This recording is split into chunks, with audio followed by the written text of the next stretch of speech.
Êtes-vous prêt à tout pour réussir votre vie professionnelle ou avoir un emploi? Entre mensonges et trahison au royaume de l'entreprise, c'est le thème de la semaine à Courrier du Cœur. C'est tout de suite.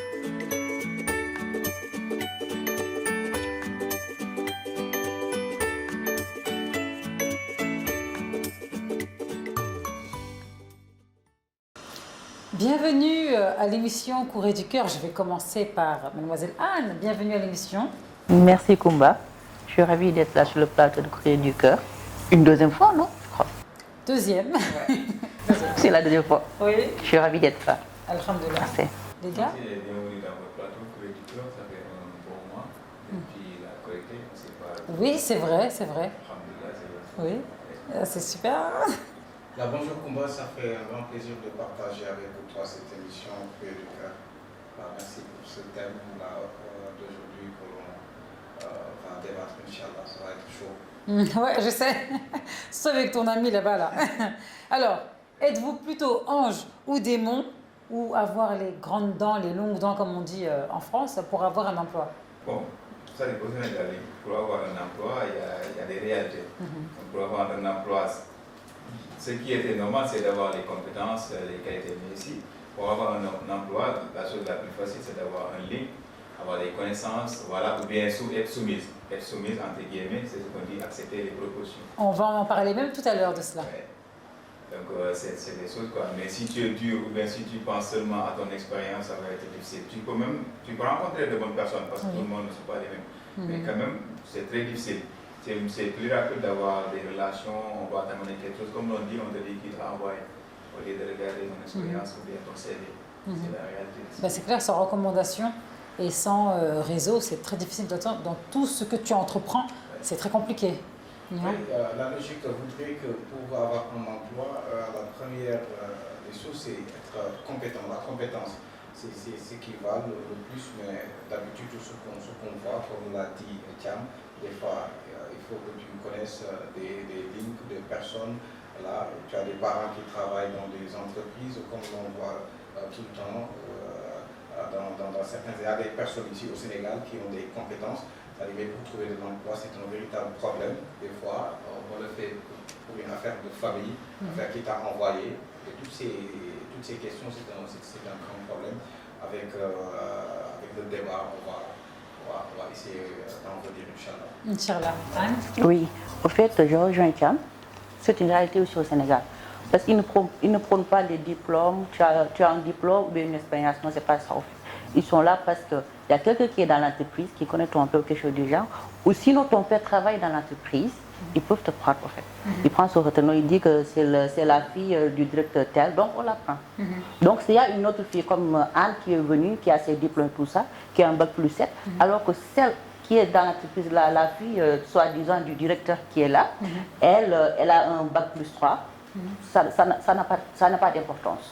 Du moment qu'il y a le link, celui qui a le link, il passe. Mais celle qui n'a pas le link alors qu'elle a ses diplômes, elle passe pas. Et ça, c'est catastrophique. Ça fait mal, ça psychologiquement, aussi. ça nous apaise en fait. Psychologiquement, on n'est pas bien. Et c'est une façon de faire qui nous met mal à l'aise, non? Et aussi qui nous décourage en fait. La plupart du temps. Ça décourage. Ouais, ça décourage carrément même. Bien sûr, ça décourage. Exactement. Et tu l'as dit toi-même. Donc imaginez déjà aujourd'hui, on a fait une émission déjà sur la situation des étudiants. Donc imaginez-vous la difficulté des étudiants, la difficulté qu'ils ont eu pour obtenir leur diplôme, mais ils n'ont pas pu avoir un emploi parce qu'il y a la cousine de tel, la nièce de tel, le neveu de tel. Et c'est une injustice, mais tellement palpable et douloureuse, mais vraiment qu'on ne peut pas digérer. Alors, moi j'ai une question. Après on fera les situations. Ça faisait longtemps les situations, téléspectateurs, n'est-ce pas? Alors, quelle est la chose la plus mauvaise ou moche, et il faut être sincère, que vous avez fait pour obtenir un emploi? Moi, pour dire vrai, je ne l'ai pas fait, hein, parce que moi, à chaque fois que je pars quelque part, c'est à travers mon expérience, à travers ce que j'ai réalisé comme étant journaliste, à travers les images que j'ai fait, le travail que j'ai fait là où j'ai passé, et mon CV qui décrit ma personne. Je pense que partout où je vais, après quelques temps, tu verras si la personne a raison, si la personne est honnête par rapport à tout ce qu'il a dit. Mais malheureusement, ça existe beaucoup dans leur CV. Il y a énormément de choses que tu ne verras jamais. Il y a énormément de potentiel qui dégage, qui est écrit dans ce CV-là, mais en réalité, on voit que c'était juste pour attirer la personne. C'est vrai? Oui, ça existe. Et d'ailleurs, quant à moi, je ne l'ai pas fait quand même. Hein? Jamais un peu d'exagération dans ta lettre de motivation? Non, parce que moi, je me dis toujours que quand je mens pour avoir un poste, trop tard, la vérité finira par triompher. Parce qu'on verra qu'on va te dire, mais quand tu es journaliste, tu dis que je suis journaliste, reporter, présentateur, tout.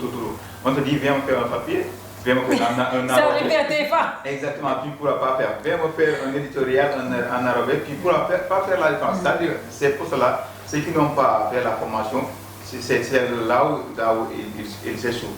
Soit la personne est intéressée par autre chose, si c'est une fille, et tu te dis, viens me faire un éditorial. Tu ne peux pas faire la différence entre un éditorial, un reportage, un arabe, c'est différent. Donc tu peux avoir un don, mais là-bas, on verra la réalité. Maintenant, si tu es une fille et que tu es charmante, tu peux le maintenir. Mais en réalité, eux-mêmes, à une semaine, ils savent la réalité. Ce qui est écrit sur le CV. C'est vrai, on le remarque toujours. Exactement. Oui, comme l'a dit Roger Thiam, comme il l'a dit, ça se voit, les qualités et les potentiels des uns et des autres. C'est-à-dire le fait de dire que moi je suis tel, j'ai fait telle et telle chose en fait, alors que c'est des mensonges, tout simplement c'est pour avoir un emploi, tôt ou tard ça va se répercuter dans le travail. Parce que quand on te dit que venez faire une chose, forcément il y aura un problème. Donc ça n'a jamais fait. Moi personnellement, quand je me lève pour demander un travail, je sais que j'ai des potentialités, j'ai du talent et des compétences qui vont me permettre de demander le travail que je veux faire. Et ça se voit. C'est vrai. On l'a vu ici à TF1. Donc ça, ce sont des choses qui sont arrivées en réalité. Tu l'as vu en tant que directeur adjoint, tu l'as vu en tant que rédacteur aussi, que parfois tu demandes, tu demandes un papier et tu vois que voilà, il n'y a pas de résultat, il n'y a rien. C'est juste qu'en fait, c'est des personnes qui veulent se montrer, ils veulent être à la télévision. Et là, c'est devenu une mode en fait. Et les réseaux sociaux ne nous ont pas aidés. Vraiment, nous, les médias, en réalité... C'est le système français aussi, c'est le système français, parce que quand on dit que j'ai un bon... Mais aussi, avoir un CV bien écrit, ça ne signifie pas qu'il faut avoir un CV court, et la personne peut avoir énormément de compétences. Exactement. Mais nous, comme on a le système français, on se fie sur les documents et tout, mais il faut avoir... Une expérience. Beaucoup d'expérience. Même si tu pars au restaurant, tu vas écrire dans ton CV, j'étais au restaurant. C'est ça, c'est l'expérience. C'est ça la réalité. Donc, tu sais, les Américains, on te dit qu'est-ce que tu sais faire. C'est visible. Ils sont directs, mais les Français, avec ce système-là, c'est eux qui nous poussent à faire tout cela. C'est vrai. Alors, je vais te dire quelque chose. Effectivement, donc d'où le fait des faux CV et l'aide de motivation. Je sais que ça ne vient pas du Sénégal. Parce que déjà ici, je n'ai même pas vu. Lors des entretiens ou lorsque j'allais quelque part, jamais personne m'a demandé mon CV et ma lettre. Mais comme moi justement je suis française et donc habituée, partout où je pars toujours avec mon CV et ma lettre de motivation, même si on ne demande pas. Et il est arrivé souvent qu'on me dise « Ah, vous avez un CV? Ah, mais non mais c'est pas la peine !» Et dans ma tête, je me suis dit « Waouh, d'accord, ok, mais tant mieux pour moi, quoi, tant mieux. » En fait, c'est juste l'expérience. Et si c'est l'expérience, c'est clair que je vais les bouffer. Parce que l'expérience, j'ai beaucoup d'expérience professionnelle, machallah. Anne? Oui. D'après moi, je pense que... Chérie Doudou là, tu vas nous donner ta réponse. Est-ce que toi tu as fait faux CV ou fausse lettre de motivation aussi? Non, de ma part, d'habitude, moi mon CV, ce qu'il y a dans mon CV, ça est dans mon CV. J'ai fait marketing communication, j'ai fait anglais business. Mais au niveau des entreprises, j'ai passé dans pas mal d'entreprises, non? Mais là-bas, quand je fais mon entretien, tu vois, déjà ils me disent la différence avec les autres, c'est l'anglais. Et on en a besoin. Dans beaucoup d'entreprises, en fait. Mais une fois là-bas, tu fais bien ton travail, ils te testent, tu le fais, même des business plans, en fait. Tu fais tout, mais après, tu viens, même ton directeur, le directeur de ton département te réclame pour dire que je la veux, en fait. Je veux qu'il soit avec moi. Mais tu sais que le problème d'aujourd'hui, il y a la politique. Il y a la politique qui a un impact incroyable dans ce pays, en fait. Merci. C'est ça le problème. Mère, elle a dit parce qu'il y a des gens qui n'ont même vrai. pas de diplôme, qui ne peuvent même pas écrire leur nom au fait dans une machine. Ils ne peuvent pas utiliser l'ordinateur. Exactement. Et ils ont un salaire beaucoup plus un bon salaire par rapport à ceux qui sont là-bas qui ont le diplôme. Et ça pose problème. Parce que tu peux avoir un diplôme, avoir un bac plus 4 ou un bac plus 5, quelqu'un qui vient de là, qui a un poste politique, qui ne sait même pas écrire son nom sur une machine, et là, on lui paye un salaire extraordinaire. Déjà, ça aussi, ça décourage. Du moment qu'on me réclame, comme on ne prend pas, automatiquement je prends mes trucs et je pars quoi. Je cherche autre chose. Je suis comme ça de nature en fait. Mais tu as tellement raison parce qu'il faut connaître sa valeur. Exactement. Je sais ce que je vaux, je sais ce que je peux faire. Donc je le prouve. Vous me prenez, ok, vous ne me prenez pas, je prends mes trucs, je pars, c'est ça. Je vais chercher autre chose. Cette injustice là, franchement, je suis épuisée de ça. Elle a tellement raison. C'est tout est politique aujourd'hui. Tout est politique ici. C'est-à-dire que nous, on ne fait pas les nominations par compétence ou expérience. Mais on le fait parce que la personne te plaît ou bien la personne, tu es son oncle ou bien tu connais un membre de sa famille. C'est-à-dire que dans beaucoup d'entreprises, il m'est arrivé d'aller quelque part, j'ai trouvé une fille qui était responsable par hiérarchie, une supérieure par rapport à moi. Mais quand je suis venu, elle m'a appelé, elle m'a dit, il y a quelque chose que je peux faire, mais je ne sais pas quoi faire. C'est-à-dire qu'à un moment donné, c'est elle qui était censée d'être mon maître de stage, mais c'est moi qui l'apprenais à faire ça. Et puis elle est le maître de stage. Exactement, mais elle ne voulait pas que le patron soit au courant. À chaque fois qu'elle a des problèmes, elle m'appelle, je l'explique tout, elle a des problèmes. Mais une fois, elle était malade. Et puis le patron se travaille là, il est venu, une autre personne qui va le faire. Il m'a dit, tiens, est-ce que tu pourras le faire? Je l'ai fait. Et puis il a dit, mais le plan que tu as fait là, c'est le même plan que je recevais. Voilà. Mais j'ai tout fait pour qu'il ne soit pas au courant, mais après il a compris. Pour voir que, ça dit qu'il y a une phrase, on dit qu'on peut tromper une partie du peuple tout le temps.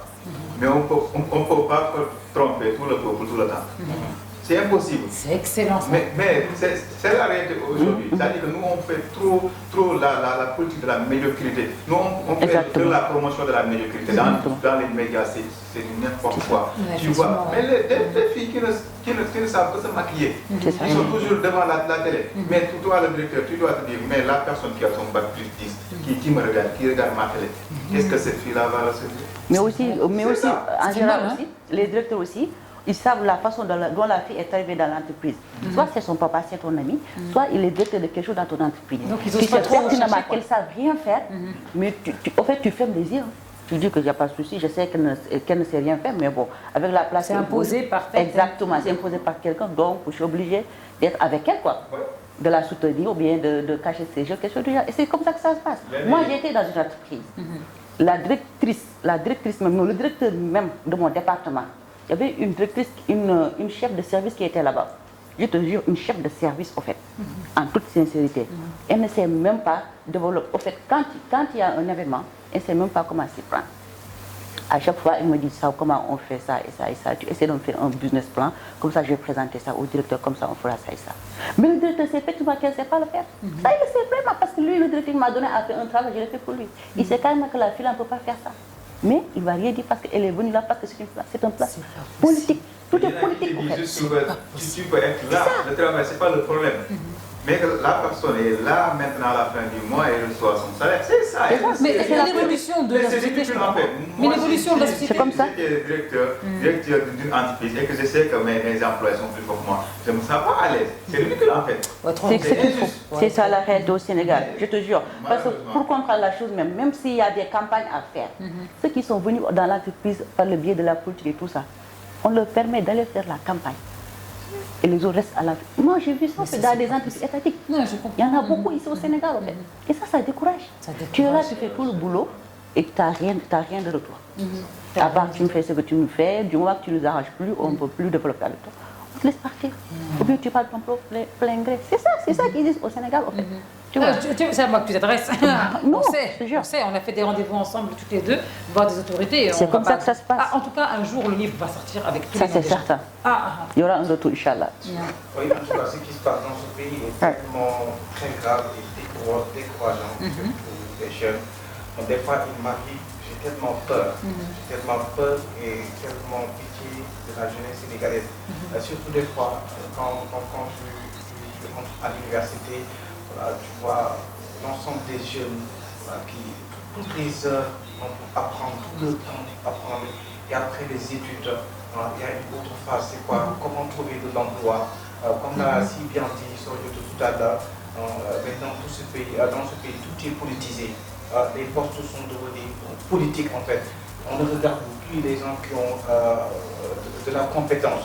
C'est-à-dire, j'ai un grand-père qui est là, j'ai ma mère qui est dans cette entreprise, il y a une autorité telle politique qui est dans ce parti.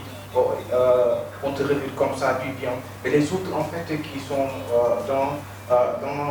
à l'école et qui font des efforts, ils font de la compétence, ça c'est décourageant. Et ça aussi, on doit mettre en terme cela et donner le bon exemple aux gens. Au moins, quand on crée des conditions, les gens par exemple qui sont à l'université, et après au moins ils ont l'amour de savoir, moi, quand je termine mon travail, quand je termine de faire mes études, comment je devrais faire pour après satisfaire mes besoins. Mais des fois, moi je dis que c'est inadmissible en fait. Tu vois un jeune de 30 ans, 35 ans, qui ne peut rien faire pour lui. Ils sont nombreux au Sénégal, des gens qui sont diplômés. Plutôt, ils font des maçons, ils cherchent du boulot. On les exploite de tous les... dans tous les sens du dans terme. tous les sens du terme. Vraiment, ça me fait, même nous des fois, ça nous fait tellement peur. Hier, j'ai discuté ça avec... Peur pourquoi? Mais peur, parce que c'est difficile et que c'est gênant. On ne peut pas voir un jeune de 35 ans, un jeune de 30 ans, qui peine à satisfaire ses besoins. Or qu'il est diplômé. Voilà, alors qu'il est diplômé. Même dans ce pays, pour avoir un stage, c'est tellement difficile. Connaissant cela, justement, bien sûr, connaissant cela, on le sait, mais connaissant cela, est-ce que toi, tu as eu à faire une fausse lettre de motivation et un faux CV pour avoir un emploi? Non, moi, je le fais jamais parce que moi, je sais ma valeur, je sais ma qualité. Je sais que j'ai... Qualité. Avec accent, qualité. Je sais que où je puisse aller dans mon vie, n'importe où, je sais ma valeur. Même devant le président de la République. Eh ouais, arrête! On donne notre licence là. Doucement. Stopper, si tu stoppes l'émission, tu vas voir. Comme le dit Socrate, connais-toi toi-même. Le mensonge, il faut éviter dans tous les sens pour avoir du travail. C'est-à-dire, il faut être prêt. C'est fait. Et que moi, je ne fais jamais ça. Parce que vous savez pourquoi? Je suis prêt. Je te comprends très bien. J'ai triché moi une fois, 2 ou 3 à Paris. Ah oui, je l'ai fait. J'ai modifié mon CV et les lettres de motivation, bon, de toute façon, elles sont toujours vraies. Parce que les lettres de motivation, c'est toujours l'intention en fait. Tu ne peux pas tricher sur les... C'est vraiment sincère. Mais CV, non, je voulais tellement cet emploi et je savais très bien que déjà j'allais avoir un problème, ma couleur de peau. Problématique numéro 2, ma religion. La religion, ils peuvent pas l'avoir, mais ils allaient le savoir. J'ai dit non, je m'en fous, je triche. J'ai inventé baratin sur baratin dans le CV, mais le gars m'a attrapé. Et quand il m'a questionné, je ne savais même pas quoi répondre. Et je le regardais moi-même, j'étais en train de rire de cet entretien. Mais il m'a pris finalement, parce que c'est parti vraiment en dérision, on rigolait, etc. J'ai dit non, bah, je suis obligée parce que avec ma couleur de peau, bon, voilà, je suis sûre que tu allais prendre de la blanche et tout. Je lui ai dit, franchement, je suis fatiguée, j'en ai marre. Et donc je trouve que c'est pas juste. Aujourd'hui, j'ai décidé de tricher. Oui, j'ai triché. Finalement, j'ai eu l'emploi et je suis restée 3 ans. Et c'est moi qui ai démissionné parce qu'après, j'avais d'autres projets. Et ils ont fait même une fête extraordinaire à la fin pour moi, un pot de départ, et j'étais heureuse. Mais oui, je l'ai fait. Et donc, parce que en France, il y a beaucoup de racisme. En France, bon, je dis pas que c'est les mêmes souffrances qu'un pays en voie de développement. En fait, c'est vraiment en voie de développement. Hein. Donc, mais quand même, tu es obligé, en tant que noir, de tricher dans ton CV, malgré le fait que tu as des diplômes, pour avoir un emploi. C'est pathétique. Et donc voilà, mais cette tricherie a fait que finalement, ben, j'ai eu l'emploi. Donc j'étais quand même un peu satisfaite.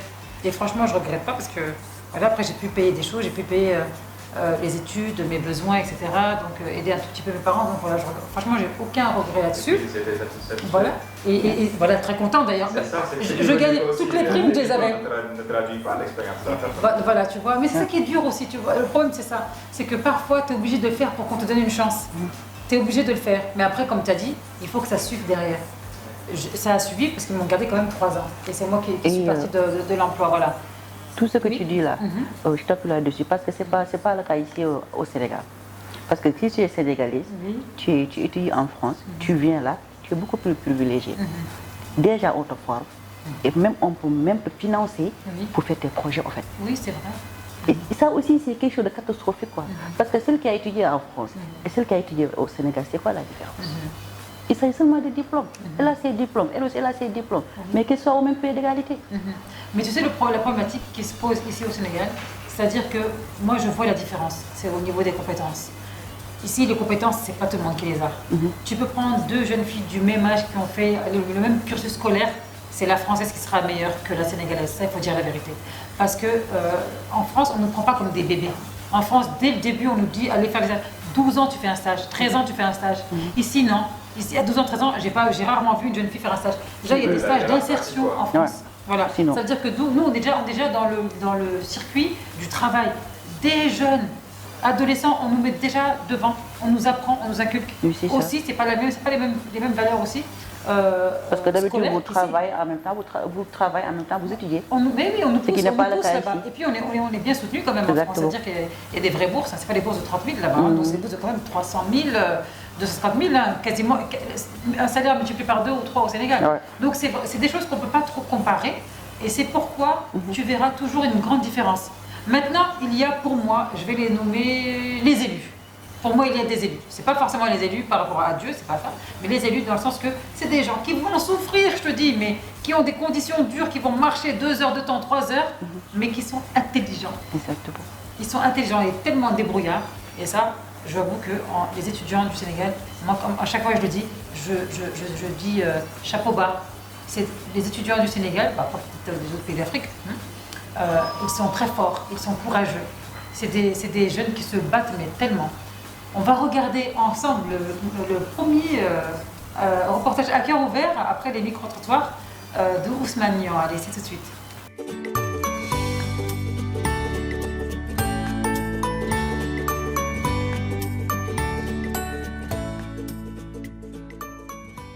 Après les études, le rêve de chaque personne, c'est de trouver de l'emploi. Mais comment en avoir, c'est le véritable souci pour beaucoup de jeunes qui ne savent pas par où passer. C'est pourquoi maintenant, pour certains jeunes, tous les moyens sont bons pour réussir. Cet état d'esprit n'est pas la bonne, avertit ce monsieur. En fait, les problèmes se trouvent tout d'abord sur le système éducatif. Parce qu'il y a deux types d'éducation qu'on appelle éducation descriptive, éducation analytique. Ça, c'est un premier élément. Deuxième élément, en Afrique en général, si je parle en Sénégal, il y a tous les jeunes, quand ils terminent leurs études, leur première réflexion de chercher un travail. Personne qui pense à la création de travail, c'est-à-dire créer des valeurs pour son pays, pour sa ville, pour son continent. Maintenant, pour changer cette mentalité, je pense que le gouvernement doit changer le système éducatif, c'est-à-dire plus former des entrepreneurs dans différents domaines. Et face à cela, que faut-il vraiment faire pour ne pas tomber dans des erreurs? Il répond. Moi, je appelle tous les jeunes Africains, écoutez, utilisez votre potentiel, croyez en vous-même, créez des projets, pensez grand, commencez petit. Et si vous commencez comme ça, bien sûr, ça marche. Pourquoi ça marche comme ça? Parce que si ailleurs ça marche, en Europe ça marche, aux États-Unis ça marche, pourquoi pas en Afrique, au Sénégal? Mais le problème, ça commence par vous-même. Vous attendez que l'État fasse tout pour vous. L'État, il n'arrive pas à faire tout pour vous. L'État a certaines responsabilités. Vous, en tant que citoyen, vous devez être responsable et aussi créer les responsabilités pour les autres, c'est-à-dire en croyant par soi-même, avec des visions, avec des rêves, avec des ambitions. Si vous démarrez comme ça, ça marche. Autre chose aussi, quelles que soient les difficultés que la personne peut rencontrer dans sa vie, il faut toujours garder sa dignité, surtout quand il s'agit de chercher du travail. Il faut se fier sur les projets, conseille-t-il. Première étude, posez des questions à vous-même. Qu'est-ce que vous allez faire dans votre vie? Est-ce que faire seulement éducation, étudier, avoir un bachelor, master, ou bien vous allez créer des valeurs pour vous et pour votre continent? Et je pense que si vous commencez par vous-même, ça va marcher sûr et je suis à 100% sûr que ça va marcher. Pourquoi je suis là aujourd'hui ici en Afrique? Parce que je crois à l'Afrique. Il y a plein de potentiel en Afrique. Mais le problème, c'est qu'il y a plein de jeunes comme vous ne croyez pas en vous-même. Vous ne croyez pas au potentiel qui se trouve chez vous dans votre pays. Il y a plein d'étrangers qui viennent chez vous pour créer des choses. Pourquoi pas vous? Vous ne pouvez pas créer quelque chose pour vous parce que vous ne croyez pas en vous. Quand vous quittez votre pays, en Europe, ou en Asie, ou en Afrique, vous réussissez. Pourquoi? Parce que vous avez envie de faire quelque chose chez eux. Mais vous n'avez pas envie de faire quelque chose pour chez vous parce que vous ne croyez pas en projet. Je pense qu'il y a plein de projets. Il faut trouver de bons projets. Il faut que vous soyez parmi les premiers et je suis sûr que ça va marcher. Et je vous encourage de démarrer quelque chose. Si vous faites des échecs, ce n'est pas grave. Premier échec, ça vous montre deuxième peut-être succès. Même si vous faites 2 ou 3 échecs, pas de problème. Qu'est-ce que vous allez perdre? Vous n'avez rien à perdre parce que vous n'avez rien. Si vous n'avez rien à perdre, dans ce cas, il faut avoir le courage, il faut lancer votre projet et je suis sûr que ça va marcher. Dans notre société, beaucoup de citoyens sont tombés dans ces pièges. Ils ont eu à avoir de l'emploi par la mauvaise porte, promotion canapé, la corruption, le mensonge, entre autres. Ces attitudes, c'est à éviter selon nos intervenants, surtout quand on est issu d'une bonne famille.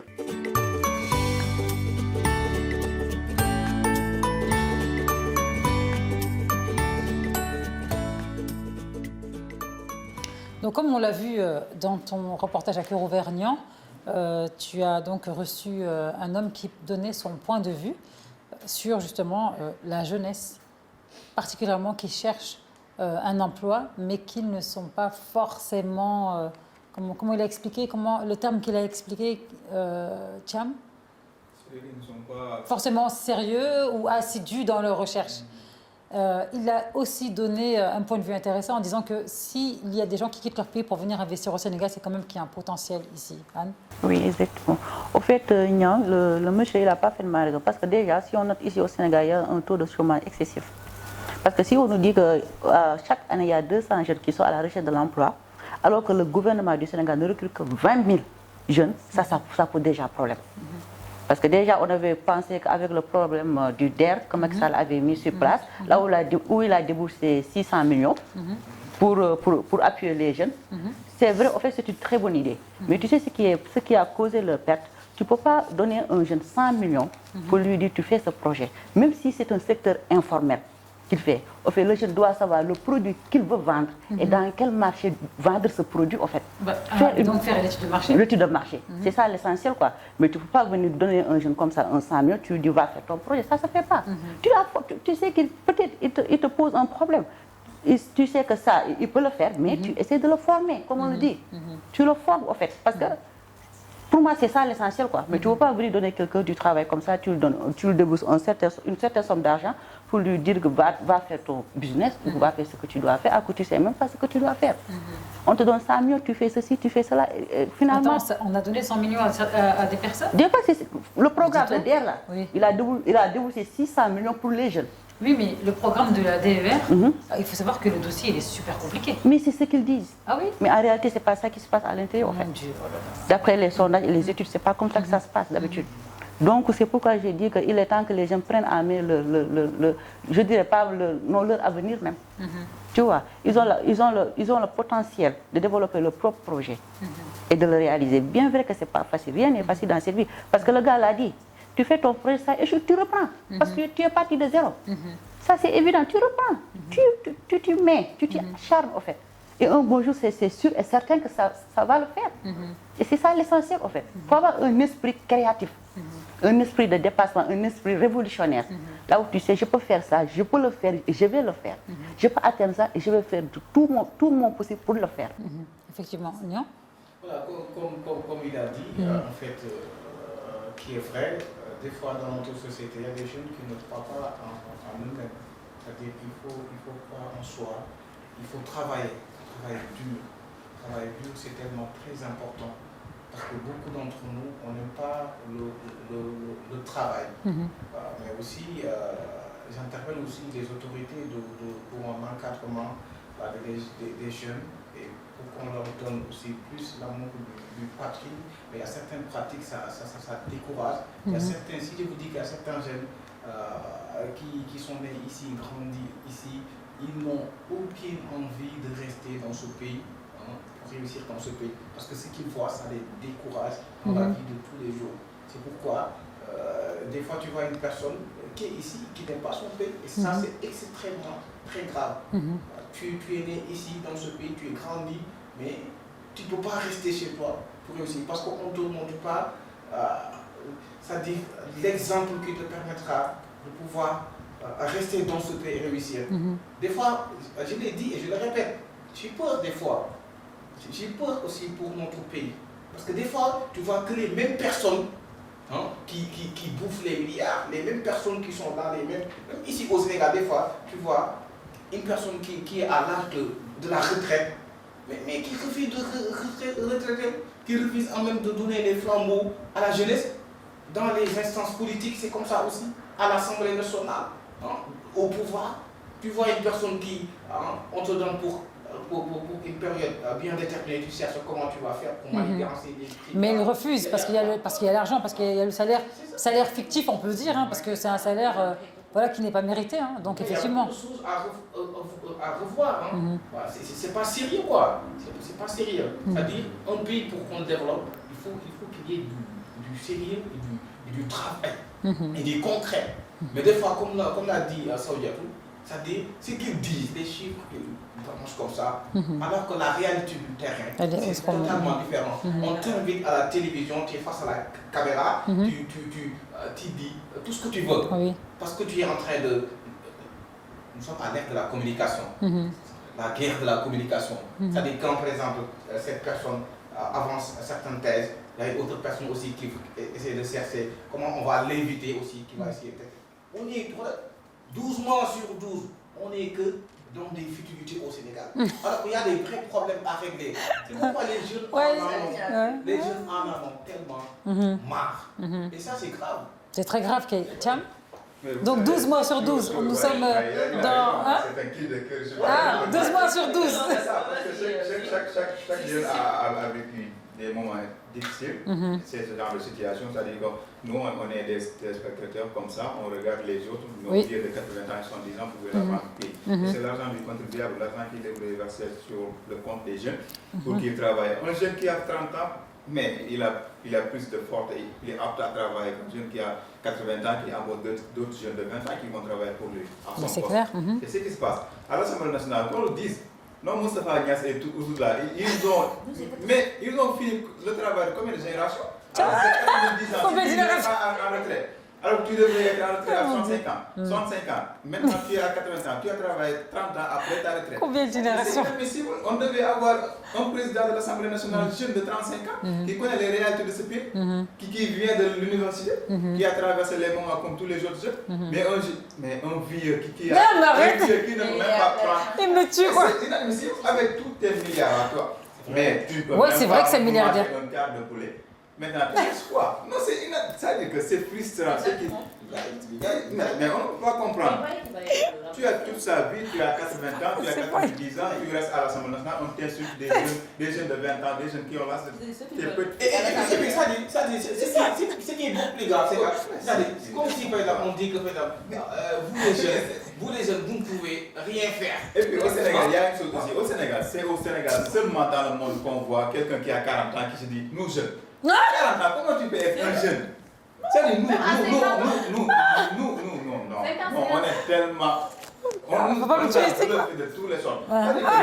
Il faut savoir que la personne, une fois qu'il a 18 ans, il faut qu'il se comporte comme tout le monde. C'est-à-dire, à partir de 18 ans, un adulte, à partir de 18 ans, il faut rêver être président. Mais au Sénégal, on nous bloque à l'âge de 18 ans, à l'âge de 30 ans, on dit, mais calmez-vous, vous êtes jeune, l'avenir est devant vous. Quel avenir? À l'âge de 40 ans, quel avenir est devant vous? Oui, c'est vrai. On est plus présent, on est presque... Mais l'avenir, quelqu'un qui a 40 ans, l'avenir c'est pour ceux qui ont 5 ans, mais pas pour ceux qui ont 40 ans. Et puis actuellement, quand le marché de l'emploi est saturé, mais il faut s'investir sur l'entrepreneuriat. Et au Sénégal, on a des jeunes tellement engagés, des jeunes... C'est-à-dire que le terme entrepreneuriat, on l'a embelli, le maquillé, jusqu'à ce qu'on pense que ceux qui ne sont pas les illettrés ne sont pas les entrepreneurs. Si vous allez à Sandaga, c'est les vrais entrepreneurs. C'est vrai, mais effectivement, ils gagnent des millions. Ils gagnent des millions. Ils ont parti de rien, ils ont quitté les Dara, arrivés à Dakar, ils ont commencé à faire le marché ambulant. Mais maintenant, il y a combien de jeunes aujourd'hui qui ont des immeubles à Dakar? C'est vrai. Ils ont parti de rien, c'est le vrai entrepreneuriat ici au Sénégal. Et puis c'est ce qu'on appelle les bol qui le font.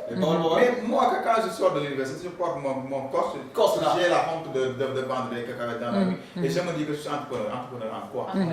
Mais c'est ça. Non, c'est vrai. Après la formation, je vais être embauché quelqu'un qui n'a jamais fait les bancs. C'est ça la réalité. C'est vrai, malheureusement, c'est vrai. Ma vie, les séries beaux, tout cela. C'est pourquoi des fois je dis aux gens, des fois, il ne faut pas nous engueuler avec je suis diplômé en tel, ça, je suis diplômé en docteur, ça. Mais vraiment, ça, c'est.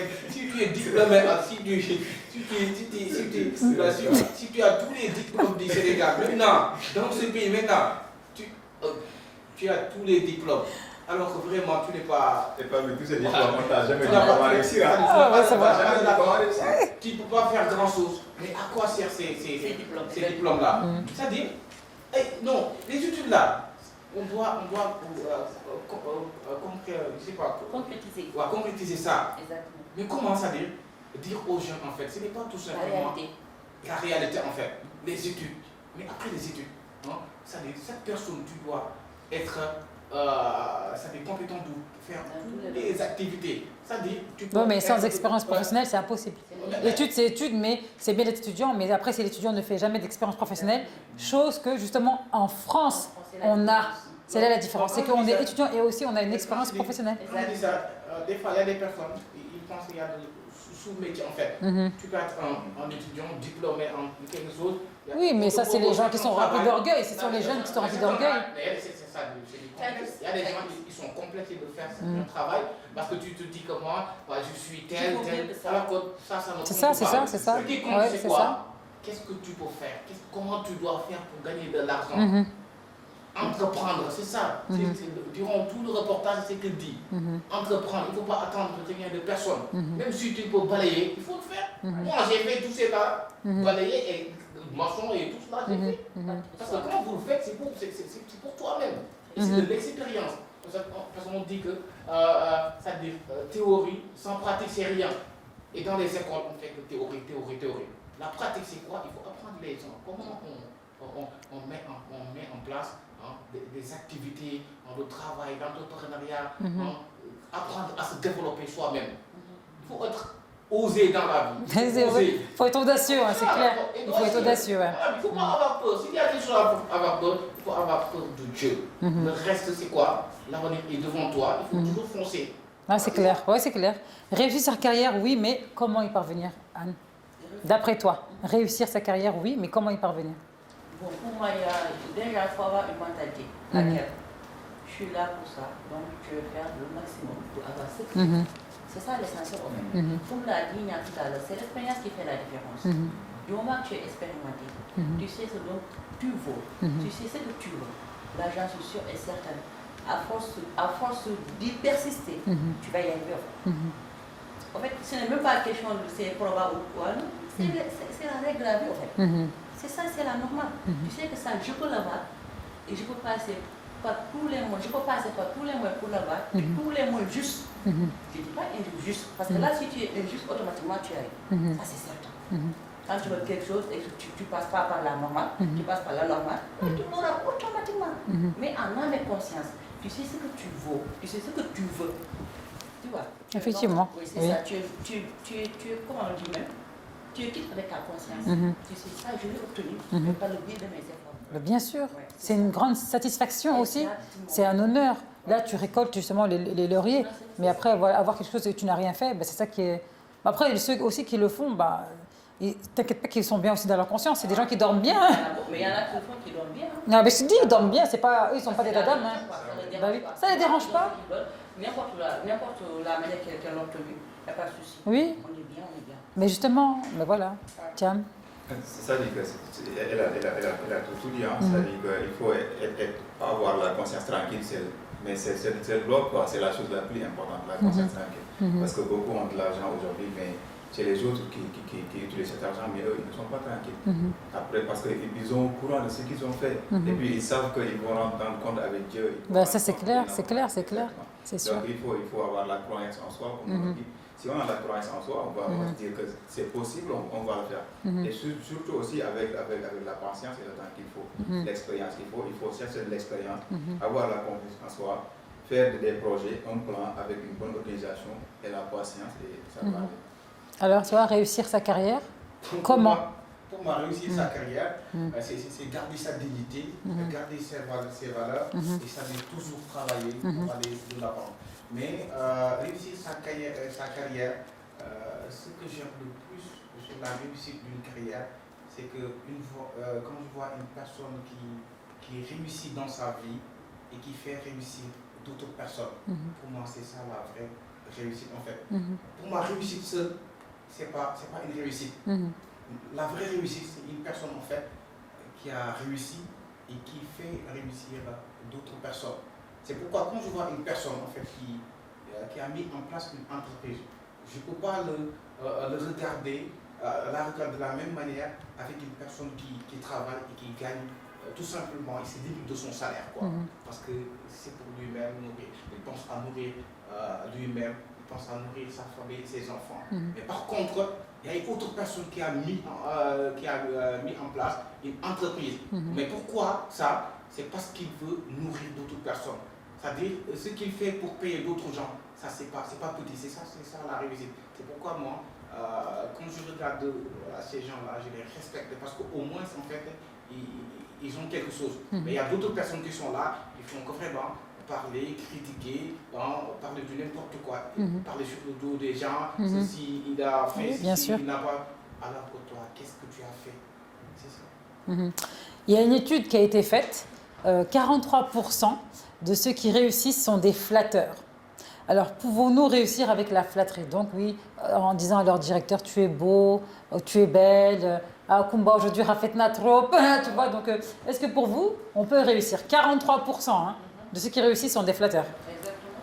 Il y a des gens qui nous disent beaucoup ça. Je suis avec Kumba, j'ai mon intérêt avec Kumba, je développe mon lien, tout ça. Parce que si je fais ça, Kumba va me donner ça, il va me donner une promotion, quelque chose du genre. Il y en a beaucoup dans les entreprises, au fait. Ça ne finit pas, au fait, ici au Sénégal. Et c'est catastrophique. Parce qu'il y en a des gens qui sont là, qui sont en train de vous... pour ne pas dire des lèches, je ne sais pas comment dire, tu vois. Donc, en fait, c'est ça quoi, c'est ça le problème. Parce qu'il y a une personne qui est là dans l'entreprise, qui fait bien son travail, mais à force de l'échec, comme on dit, ce qui n'existe pas dans l'entreprise, de lui flatter, de lui dire tu es ceci, tu es cela, mais tout ce qui se passe dans l'entreprise, tu dis à Kumba, tu veux dire, ah Kumba, Ousmane, il a fait cela, Kumba, ça et ça et ça. Mais du moment que ça arrange Kumba, il n'y a pas de souci, on peut y aller. On peut vivre comme ça quoi, dans l'entreprise, et ça continue. Alors que ça, c'est catastrophique. Un leader, un chef d'entreprise doit être à l'écoute de tout le monde. Elle doit être non seulement patiente, mais elle doit avoir la capacité de savoir. Mais là, le problème, ce n'est pas le directeur, c'est les flatteurs. C'est les flatteurs, exactement. Alors, est-ce qu'on peut réussir avec la flatterie? Oui, c'est ça. Du moment où le directeur croit à la personne qui vient lui raconter du n'importe quoi, pour avoir un privilège de lui, en fait. C'est ça, c'est de cela que je parle. Pour dire que le directeur aussi, il doit avoir le sens de l'écoute. Il y a beaucoup de personnes qui font ça. Et ça gâche beaucoup d'entreprises parce qu'il y en a qui ont le rôle aussi. Quand tu le dis que tu as fait quelque chose que je n'ai pas fait et que ça se répète tout le temps, et que tu vois, tu privilèges celui qui vient pour te flatter tout le temps, alors ça pose problème. Nyon? La flatterie, c'est extrêmement grave. Je pense que ceux qui le font, c'est parce qu'ils n'ont pas confiance en eux-mêmes. C'est-à-dire c'est un manque de confiance. Oui. C'est-à-dire si tu connais vraiment ta valeur et tes compétences, c'est-à-dire si tu te respectes toi-même, tu dois même avoir honte de faire des flatteries ou quand tu dis des choses en fait qui n'existent pas. Qui n'existent pas, voilà, et que tu ne crois pas. Et ça c'est extrêmement dangereux et que je ne le conseille vraiment à personne. C'est-à-dire quand vous travaillez dans une entreprise, la chose la plus importante c'est quoi? D'être professionnel. Et au moins à chaque fois, si on te met en valeur, que tes compétences soient en avant en fait. On sache que celui-là, ce qu'il fait, c'est parce qu'il peut. Comme moi, personnellement, ça dit, quand c'est bien, je te dis vraiment, c'est bien. Mais quand c'est pas bien, pourquoi pas je dois être là pour te dire vraiment, je te flatte, tu es bien, alors que je sais personnellement, c'est pas bien. C'est-à-dire pour qu'une entreprise aille de l'avant, en fait, si tu sais faire, c'est bien, tu sais pas faire, on te dit que vraiment c'est pas bien. Voilà, c'est ça. Mais tôt ou tard, après, on va voir ça en fait. La personne qui est fausse, la beauté dans une on s'en fout de ça. Beauté, belle. Ce qui est important, c'est quoi? Mais la flatterie aussi, c'est pas aussi que le physique, ça veut dire qu'ils peuvent flatter, quoi. Oui, le directeur, tu diriges bien ta société. Voilà, en fait, on le caresse dans le sens du poil. Ça, c'est bon. Ça, je comprends pas ça. Mais quand une directrice fait ce qui est bien, il faut dire, directrice, vraiment, merci beaucoup, félicitations, ce que vous avez fait là, vraiment, c'est bien. C'est encourageant. Après, la directrice, après, elle va avoir...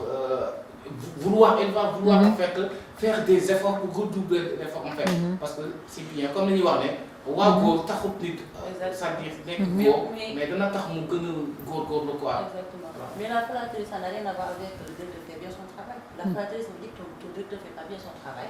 Tu es là, tu lui dis... Mais c'est pas ça, en fait, vous êtes focus sur le directeur, alors que c'est pas ça. C'est pas ça. C'est pas sur le directeur. C'est l'employé qui est là, qui est là. En fait, c'est le pourcentage, c'est 43% des employés qui flattent pour avoir des privilèges. C'est dans ce sens-là, Thiam. Oui, la flatterie, c'est-à-dire que la flatterie, c'est une stratégie pour camoufler le manque qui est à l'emploi. Parce que moi, quand je sais que je ne peux pas faire mon travail comme il se doit, je sais que je ne peux pas impressionner mon patron par le biais du travail, je vais essayer d'utiliser une stratégie. C'est de flatter le boss, d'être à tes côtés, boss, tu as bien fait ton travail, tu as bien échappé. C'est-à-dire qu'on essaie de plaire la personne, quoi, par le biais du travail. Donc, comme on dit, quand on est en carence d'expertise et que le boss manque de professionnalisme, c'est ce qui se passe. Parce que le boss, s'il était un vrai professionnel, il ne va pas se contenter à ce que son employé lui flatte comme ça, mais il va dire ce qui m'intéresse en lui, c'est son expertise, c'est son travail. Donc, je ne vais pas lui donner de privilèges parce qu'il me flatte. Mais je vais donner du privilège à la personne qui mérite le plus. La personne qui fait bien son travail et qui me permet de développer, qui permet à l'entreprise effectivement. Donc, il y a la part de responsabilité. La responsabilité est partagée. Le patron, il lui manque de professionnalisme. Maintenant, la personne qui flatte, lui, c'est à chaque fois, c'est des personnes qui ne sont expertisées en aucune façon. Donc, c'est des personnes qui ne savent que faire ça, c'est des personnes qui ne sont pas bien, qui ne maîtrisent pas leur job, qui font ça. C'est tout ça juste pour camoufler le manque qu'il y a en eux. Alors, est-ce qu'il faut avoir confiance en ses collègues? En ses collègues, mais il faut... Moi, je me dis que je dois avoir confiance à la personne jusqu'à voir le contraire. Mais méfier ne veut pas dire qu'on n'a pas confiance. Il faut juste se limiter. Si on se limite sur le professionnalisme, voilà. Mais après, d'autres relations vont naître, bien évidemment, parce qu'il y aura des personnes qui seront qui seront sincères, voilà. Ouais, qui sont sincères. Mais ne faut pas venir essayer de familiariser la personne sans la connaître. Quoi. Il faut se méfier. Faut-il avoir confiance à ses collègues? Oui, on peut avoir confiance à ses collègues. Comme on dit, la confiance n'exclut pas le contrôle. On peut avoir confiance, il faut toujours contrôler, il faut toujours avoir un regard, quoi. Il faut toujours avoir un regard, beaucoup réfléchir en fait. C'est-à-dire comme il y aurait l'homme est obscur en fait, obscurité. Une personne peut te montrer une chose et c'est pas le cas. Que c'est pas sa vraie nature. C'est pourquoi il faut, des fois c'est important en fait, le doute cartésien. Le doute cartésien, cela ne veut pas dire qu'en fait on n'a pas confiance, mais des fois c'est important de contrôler. Et ça, tout en respectant toutes les personnes. Voilà. Mais on peut faire confiance pour essayer aussi pour avoir aussi la bonne entente, quoi. Une bonne entente. Essayer de fédérer, parce que des fois, les gens peuvent ne pas t'aimer dans une entreprise, ne pas t'aimer. Ben, comme je le dis souvent, on ne peut pas plaire à tout le monde. Mais ce qui est important, en fait, c'est qu'il te dit, en fait, avec l'entreprise, ça, vous avez le devoir et l'obligation de respecter. Comme moi, personnellement, si j'aurais mon entreprise, en fait, j'ai des employés qui travaillent peut-être pour moi. Mais pas, c'est le problème. Mais l'essentiel, tant qu'ils entrent dans mon entreprise là, c'est qu'ils me disent avec eux, ils vont le faire. Après, d'or, c'est pas mon problème. Voilà. C'est pourquoi, aussi, après, comme Anne nous l'a dit, on peut avoir confiance à une personne, ça veut dire pour avoir une entente jusqu'à ce qu'on voit le contraire. On va suivre les micro-trottoirs justement sur êtes-vous prêt à tout pour réussir un emploi? Allez, c'est tout de suite. Je pense qu'il est important que nous ayons une motivation par rapport à la réussite. Parce que tey aduna dafa doy waar.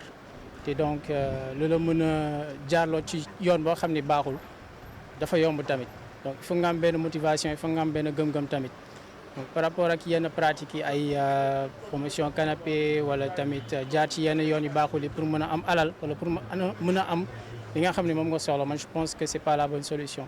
Il faudra déjà avoir une certaine motivation donc pour essayer de s'en sortir tey àdduna nu mu métti métti wala situation yi nu mu métti métti war nga mën a tey gëm sa bopp góorgóorlu mënut liggéey.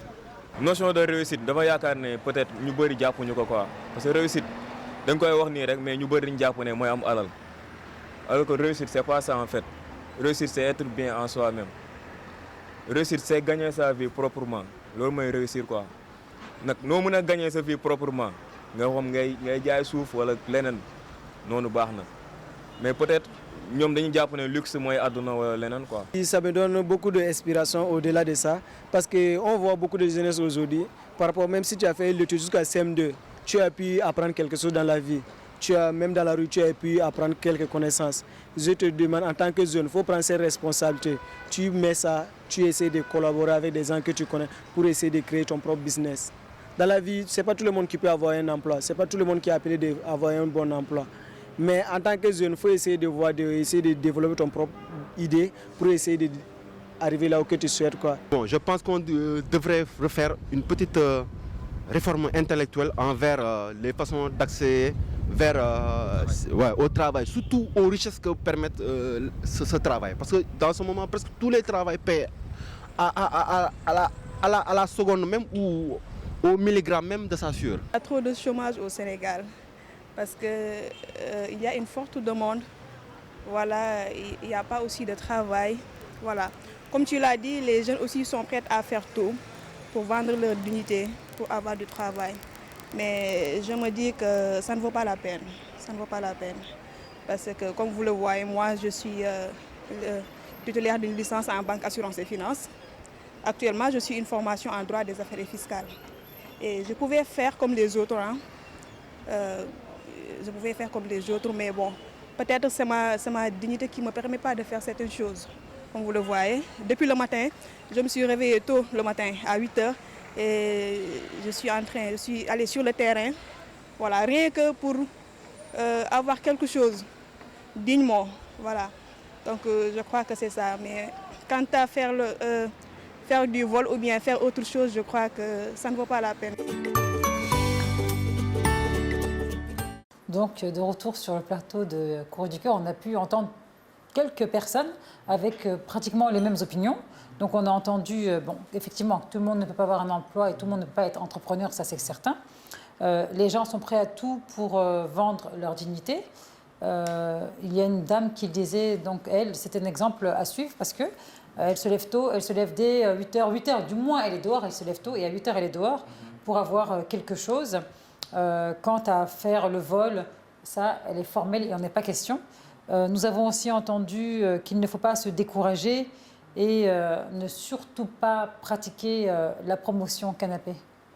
Oui, il a raison parce que aussi, avant tout, c'est la dignité, quoi. Et puis, il y a des actes, si tu le fais, après tu vas regretter. Si tu fais la promotion canapé, quelle que soit ta réussite après. Il n'y a pas de retour, hein, c'est fini. Ça, en fait, ouais. Tu vas penser toujours à ce que tu as fait, et puis ça te fait tellement mal, et puis le coup est déjà tiré. Donc, Ceux qui ont une conscience, hein, parce que croyez-moi, il y en a qui n'ont pas du tout de conscience, ils peuvent faire la promotion canapé. Comme on dit au Sénégal, il y a une expression qui me fait rire, ça les faut au pôle Nord. En tout cas, c'est un exemple à suivre. J'ai bien aimé ces propos parce que je l'ai trouvé sur le terrain, sur le sous-soleil, en train de marcher, parler avec les gens, surtout avec ces produits. Vraiment, c'est tellement très important et je conseille aux jeunes filles de suivre cela. Voilà, la promotion canapé, avoir un travail de façon facile, flatter personne pour avoir un job, dire à une personne que tu es beau ou belle pour un job, rien que pour leur faire plaisir, ça ne vaut pas la peine. Bon, ça, par contre, ça ne marche pas. Dire à quelqu'un tu es beau ou belle pour un emploi, j'ai jamais vu quelqu'un donner un emploi parce qu'on lui a dit qu'il était beau ou qu'elle était belle. J'ai pas vu ça. C'est la pratique, des fois, il y a des gens. Oh non, mais ça ne marche pas ça. Aujourd'hui, c'est 2022. Il y a des moutons en 2022. Mais tu sais qu'il y a des gens, ils veulent qu'on leur vende. Il y a des gens, ils veulent qu'on leur dise des choses qui n'existent pas. C'est ça. Non mais attends. Il y a des gens, c'est leur plaisir, c'est ça. Le plaisir, c'est quoi? On va bouger quelqu'un qui va dire Kumba, tu es belle toute la journée? Ouais. Il y a des gens qui aiment ça. Ouais. Il y a des gens, au lieu Donc de travailler- le contrat c'est ça. Ouais. Flatteur. Il y a des gens, le travail, C'est leur boulot. Exactement. Ils vont mais il y a des personnes qui se réveillent chaque matin pour passer dans les bureaux, flatter les gens. Oui, ça, oui, c'est vrai. Et que ce que tu as apporté, vraiment, aujourd'hui. Nernatrop. Tu es ça existe. Il y a un gars, il vous dit que vraiment, un jour, il y a un moment, il est parti. Avec l'amour, la sofna. Qu'est-ce qu'on dit? Ces gens, au lieu de travail, ils sont sur WhatsApp. Il y a des gens, au lieu de travail, sont entrés. C'est ça, tu veux la fête, ce que tu as apporté. Alors qu'il y a des priorités. Non, c'est clair. C'est ça? Ouais, c'est vrai. Anne? Oui, d'après ce qu'a dit Ousmane, exactement. Il y en a qui font la promo canapé. Non, mais ça en majorité ici. C'est ça, parce qu'elles n'ont pas confiance en elles déjà. Et déjà aussi, il y a un problème social qui se pose sur elles. Elles se disent qu'elles sont peut-être l'aîné de leur famille. Il y a beaucoup de gens qui sont là, qui se basent sur elles pour avoir ce qu'ils veulent avoir.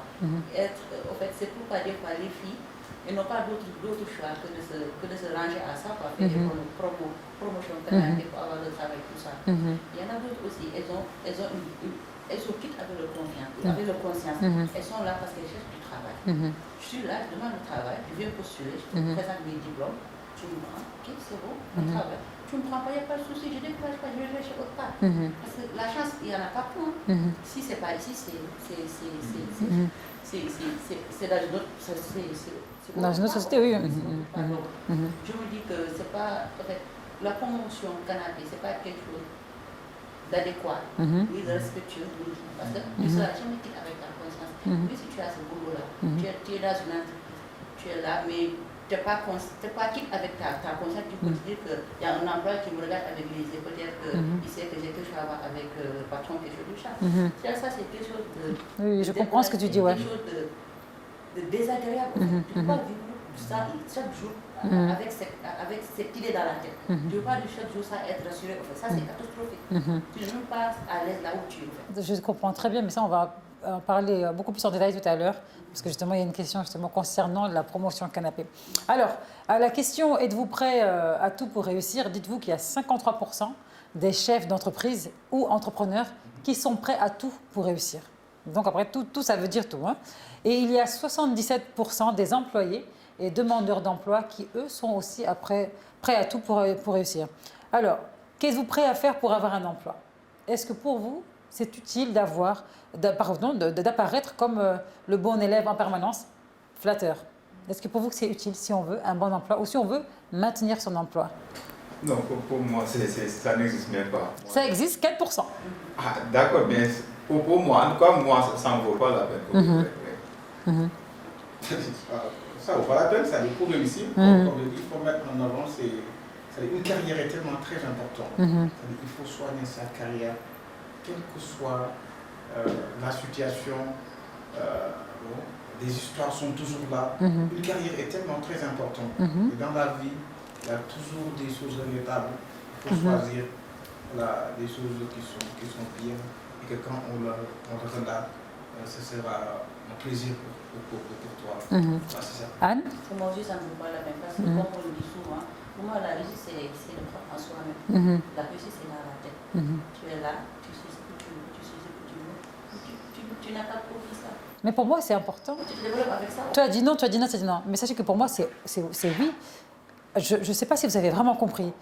Apparaître comme le bon élève en permanence. Pour moi, c'est très important, justement, d'être toujours clean, d'être toujours la première, d'être toujours au top du top niveau devant mon patron. Bah, bien sûr que oui.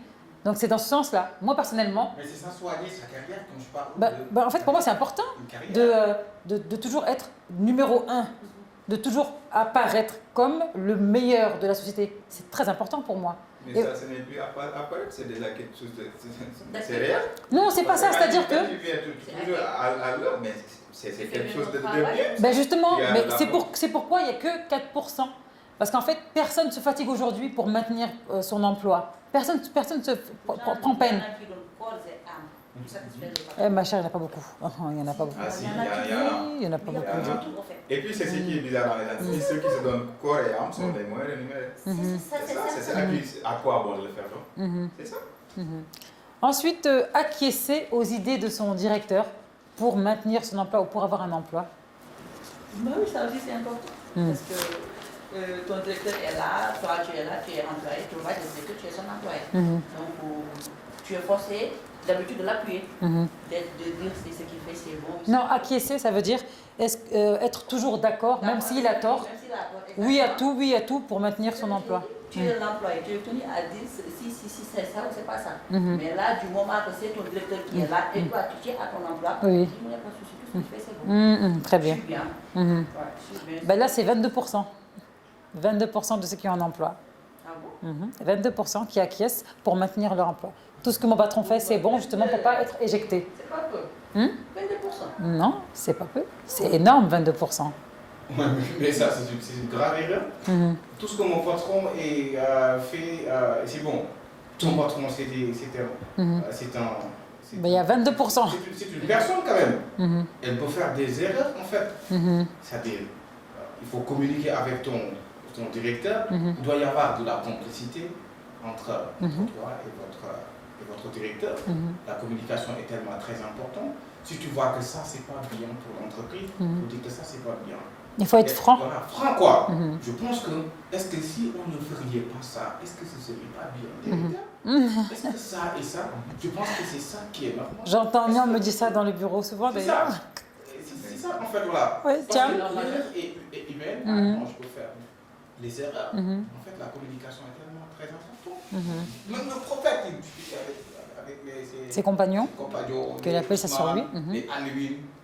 C'est-à-dire, ça peut montrer aux gens des fois que des fois, il faut... Mais prophète, c'est prophète. Personne n'osait contredire le prophète. Je ne sais pas si c'est un bon exemple, voilà, c'est ça. Mais qui osait même contredire? C'est un exemple. Pourquoi? Pourquoi pour moi, c'est un exemple. Pourquoi? Parce que déjà, c'est de tous les exemples qu'on prend d'exemple sur le prophète. Non, c'est-à-dire que personne n'ose contredire le prophète parce que le prophète ne se trompait pas. Dans ce sens-là. Mais aussi, comme les imams, ils disaient que des fois, le prophète, il voulait faire une chose, il discutait avec les gens. C'est-à-dire, c'est pour montrer aux gens qu'il faut toujours aussi discuter. Le prophète, voilà, que la paix et le salut soient sur lui, discutait pour donner importance aux gens parce que lui était parfait. Voilà, c'était pour leur donner, comment dirais-je, une confiance en eux en fait. Voilà. C'est parce qu'il était tellement juste et parfait et tellement humble qu'il voulait que tout le monde se sente bien. Donc effectivement, il partageait. Mais il n'avait même pas besoin de leur opinion. C'était le prophète. Voilà. Cham? Oui, moi je me dis que moi, on ne me prive pas de ma façon de voir les choses. Donc si tant est que mon patron n'est pas d'accord que je sois en contradiction avec lui, je lui laisse avec les personnes qui sont d'accord avec lui. Tu ne fatigue pas. Voilà. Je te laisse avec ton assemblée et toi tu continues ton chemin. À avoir des rapports, donc coucher. Des rapports? Ça c'est catastrophique. Oui. C'est plus que catastrophique. Ça va là. Mais tu dois répondre. Non, il dit ça fait c'est pas une réponse, hein. Tu dois répondre. Ah, ça bon, c'est pas vraiment, c'est pas bien. Comme vous l'avez dit tout à l'heure, on a dit, ça comme tu parles de ton futur, il faut penser à l'avenir, il faut penser à ça, dans tout métier en fait. Des fois, tu parles, on te montre une personne, on te dit que vraiment, il n'a pas bien travaillé sa carrière. C'est tout l'intérêt d'une carrière. Une carrière, c'est tellement très important. Parce que tout ce que tu fais aujourd'hui, d'ici 20 ans, d'ici 5 ans, qu'est-ce qu'on va parler après sûrement? C'est tellement très important. Une carrière, ça veut dire, si on se connaît. Mais des fois, l'erreur que certaines personnes font, c'est quoi? Ils ne se connaissent pas. L'individu, ils ne connaissent pas leur valeur. Voilà, quand tu ne te connais pas, mais vraiment, c'est facile pour toi de tomber dans des erreurs. Et puis des futilités mondaines là. Ça dit, si tu ne vois que ça, c'est vraiment, c'est petit quoi, c'est petit. Ça veut dire que vous êtes tellement petit. Quand vous voyez, il ne faut pas voir d'une façon ordinaire. Il faut voir d'une façon originale. Voilà. Quand vous voyez d'une façon originale, ça dit, tu seras même capable de voir ce qui n'est pas encore arrivé. Mais quand vous voyez comme ça là, c'est ça. Excellent. Non, moi je me dis que le gain n'en vaut pas la chandelle. Je fais pas. Non, mais tu te rends compte, c'est l'acte, c'est fou quand même ça. Ouais, moi je me dis qu'au pire des cas, on le fait de notre propre gré. Au pire des cas. Donc, de toute façon, c'est pas bon, c'est pas bon. Mais au pire des cas, on le fait de notre propre gré. Et faire quelque chose pour avoir quelque chose, ouais. Anne. Comme l'a dit Cam, je ne dis pas que c'est pas bien, mais c'est catastrophique. Parce que le monde, les filles d'aujourd'hui, il y en a qui font tellement de luxe. Quand je fais ça, je vais me soumettre à cela parce que ça me permettra d'avoir un mobile, un iPhone, dernier cri, une voiture, des cheveux. Et dans un et c'est dit que ça vaut la peine. Alors que c'est carrément le contraire. Ce que tu as, ce que ton patron peut te donner en faisant une promotion canapé, toi-même tu es sûr et certain que tu as la capacité de le faire. Tu es capable de faire ce que tu es capable de penser à dire que moi je veux ça, je vais l'obtenir, mais de quelle manière, de la manière la plus humble et la plus respectueuse. La plus propre, licite. Voilà. Eh ben, tu as parlé de femmes, tu as dit les filles, bon c'est catastrophique. Sache que c'est 6% des femmes et 13% des hommes qui couchent pour avoir quelque chose. Les hommes, c'est multiplié par 2.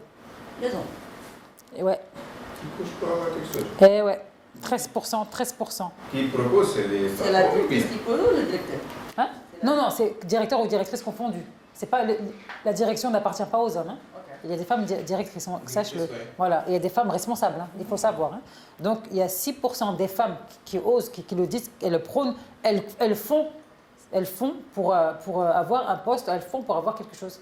13% des hommes le font pour avoir quelque chose. Des hommes? Oui, madame. Pour une première.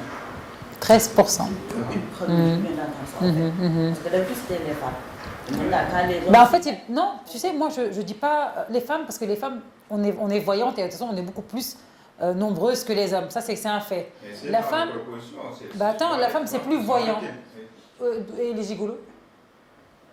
Les hommes qui se marient pour avoir des visas et des papiers français? Ou alors pour avoir de l'argent, pour partir, pour voyager en France ou aux États-Unis ou en Espagne. Je suis désolée, mais voilà, on est d'accord. Bah, la majorité, là, je suis désolée, c'est les chiffres, 13% des hommes. 13%, c'est énorme. Bon, les femmes, c'est différent. Parce que déjà, une femme, elle ne va pas forcément parler, elle ne va pas forcément dire, oui, c'est vrai, moi, je fais pour avoir ça. Non. Après, entre parenthèses, on va parler encore de ça tout à l'heure, parce que ce n'est pas encore arrivé, les influenceuses. On parle des influenceuses souvent, mais on ne parle pas des influenceurs. Il y a des hommes qui le font aussi. Il y a des hommes qui vont aller faire l'acte pour avoir quelque chose, pour avoir de l'argent ou un soi-disant buzz. C'est leur buzz à eux parce que le buzz devant Allah, il n'y a pas de buzz. Donc voilà. Donc ça, c'est les faits, Hein. Communiquer en permanence sur les réalisations. Par exemple, Sonko qui va venir.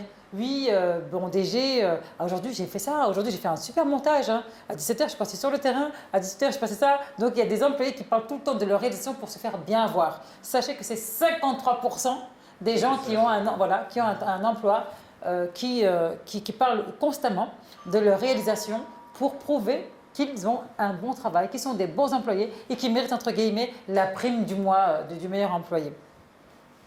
Moi, mais je dis 53%. Tu es honnête, il n'y a pas de problème. Si tu sais bien faire ton travail, tu fais d'excellentes choses, tu peux dire que j'ai fait ceci. Il n'y a pas de problème avec ça. Moi, ce qui me donne, c'est de mentir pour plaire aux gens. Ah, mais ça. Si c'est vrai, bon. Malheureusement, il y en a beaucoup. Hein. Il y en a qui aiment se faire voir.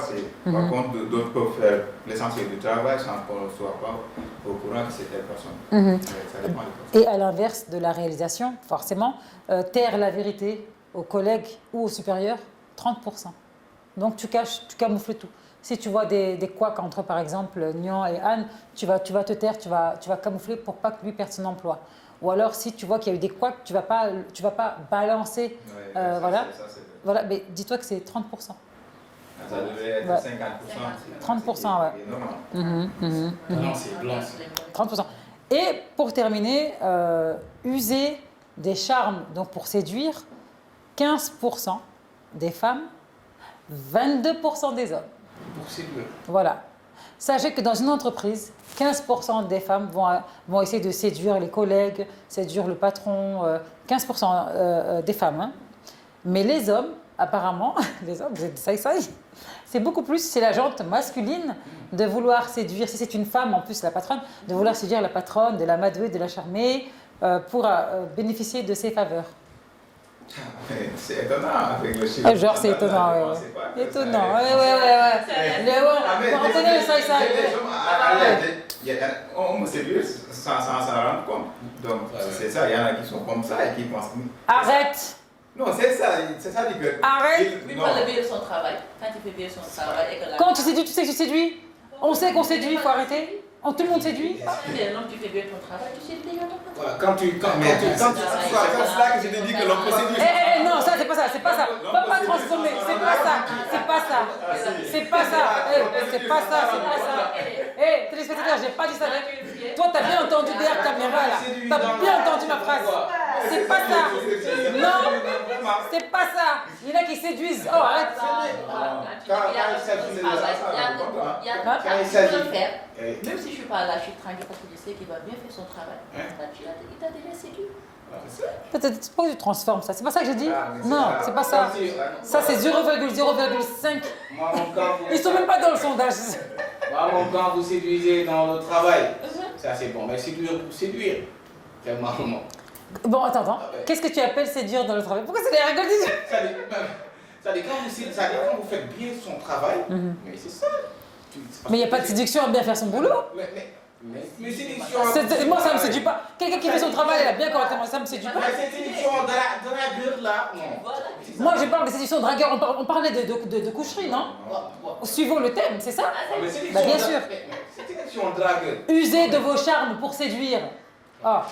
Séduire, draguer, séduire après pour quoi faire? Forcément pour avoir des faveurs.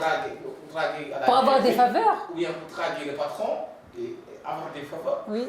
Mais tu risques de tomber dans des erreurs avec peut-être si c'est une femme, en fait tu peux tomber dans des erreurs avec le patron. En fait, tomber dans des erreurs?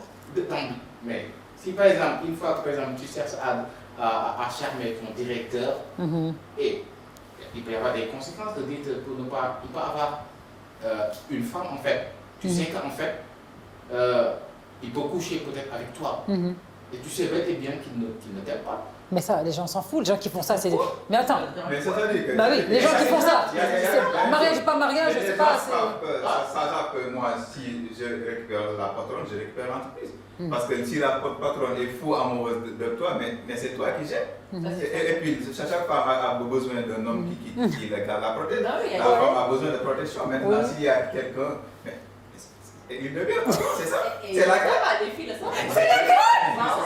Si tu peux bien récupérer la patronne, c'est ça, tu deviens le patron. Mais si c'est son Madame, il y a des cabinets d'avocats. Les avocats qui se marient avec leur secrétaire juridique. Pourquoi? Il y a aussi, bon là c'est plus rare, c'est beaucoup plus fréquent on va dire dans les cabinets d'avocats, c'est un exemple. Il y a aussi des dentistes, des chirurgiens dentistes qui se marient avec leur assistante dentaire. Et ça je l'ai vu, je le vois tout le temps ici au Sénégal. Pourquoi? Parce que justement c'est ces jeunes filles, ces jeunes femmes qui cherchent la gloire, l'amour et le luxe. C'est ça, juste ça, c'est juste l'argent. Donc il n'y a aucune sincérité. Pour moi personnellement, si je me retrouve dans une situation, je suis célibataire, je rentre dans une société, le patron il est beau, c'est le plus beau de la terre, le plus intelligent, il est gentil, il y a le flow, il y a le link, il y a tout, je n'irai jamais là-bas. Parce que c'est quelque chose que j'ai dans mon esprit en fait. Parce qu'on ne va pas me regarder après selon mes compétences, on va dire « Ah, elle est avec le patron parce qu'elle a couché avec le patron. » Or que ça se trouve, c'était même pas ça. Ça se trouve, je suis vraiment tombée amoureuse de lui, mais je vais écraser mes sentiments, je vais écraser mon cœur, mais comme pas permis, juste pour pas qu'on gâte ma peau. Parce que moi, vraiment, c'est ce que je déteste dans cette vie-là. C'est vrai que c'est futile des fois pour certaines personnes, c'est vrai. J'avoue, des fois aussi, on parle de moi, j'en ai rien à cirer de ce qu'on pense de moi, mais j'aime pas quand on gâte ma peau gratuitement, ou surtout quand c'est faux, ou je sais que c'est tellement faux là, ça passe pas. Je deviens vraiment hystérique, ça passe pas. Donc il y a des choses que je vais vraiment maîtriser par rapport à ma vie, par rapport à ma famille, par rapport à ce que je veux pour la suite, pour la continuité. Parce que comme tu l'as dit tout à l'heure, dans 5 ans, qu'est-ce qu'on va dire? Je suis désolée, mais si je suis venue au monde, là, comme je dis, si ma mère elle a accouché là difficilement, c'est pas pourquoi je vienne dans ce monde-là et gâter ma vie et gâter sa vie en plus de cela. Donc il faut savoir que c'est la vérité. Donc il y en a qui le font. Tu as dit c'est la clé. Il y a des hommes qui le font, c'est la clé. Mais attends, je vais te dire, ne sois pas choqué. Tu as des hommes qui partent à Sali, bodybuildés, Hein, comme tu l'as dit un jour dans une émission, super musclé, canon pour chocolat magnifique. En plus, les noirs, là, ils sont tellement beaux. Chocolat magnifique, musclé. Ils vont prendre des femmes âgées de 60 ans, 70 ans, où la peau même tombe carrément. Pour se marier. Oui, pour voyager. Mais bien sûr, voilà. Donc, c'est pour vous dire qu'il y en a qui le font, il y en a qui charment. Et dans les entreprises, mais bien sûr qu'il y a des hommes qui séduisent les directrices. Mais bien sûr qu'il y en a. Mais le malheureux est celui qui a des sentiments vrais pour les directrices. Parce que c'est très rare que tu vas avoir une directrice qui va succomber au charme d'un employé. Parce qu'après, on est tous dans la parano. Est-ce qu'il est avec moi pour ci, pour ça, pour ça, pour ça. Mais le malheureux est celui qui tombe vraiment amoureux. Parce que l'amour, le cœur, tu ne le contrôles pas. Tu peux tomber même amoureux. Ça n'est pas arrivé. Moi, en tout cas, personnellement, ça n'arrivera jamais de la vie.